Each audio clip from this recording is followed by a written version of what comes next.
আসসালামু আলাইকুম। আপনারা সবাই কেমন আছেন? আপনারা আশা করি সবাই ভালো আছেন। আপনারা ইতিমধ্যে জেনে গেছেন আমরা এখানে কেন আসছি। আমরা আসছি এখন ইমার্জেন্সি এবং ক্যাজুয়ালিটি বিভাগ, রাজশাহী মেডিকেল কলেজ হসপিটাল। আমরা আসছিলাম সেই সাজিদকে দেখার উদ্দেশ্যে। আসলে সাজিদ চিটানোরের আপনারা ইতিমধ্যে জানেন যে গত ২৪ ঘন্টা ধরে তাকে আসলে উদ্ধার কাজ চালানো হচ্ছিল বাংলাদেশ ফায়ার সার্ভিস থেকে।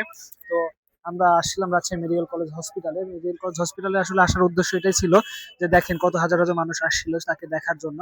তো তার জন্য দোয়া করতেছিল সব হাজার হাজার মানুষরাই।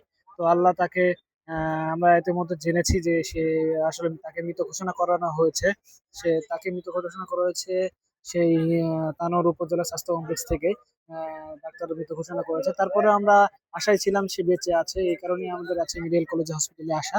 আসলে আসলে সবাই আমরা তার জন্য দোয়া করি। তার মাগফিরাত কামনা করি। সবাই তার পরিবারকে সুখ বেদনা জানাই। সবাই দোয়া করবেন সাহায্যের জন্য। তাকে যেন আল্লাহ জান্নাতবাসী করে।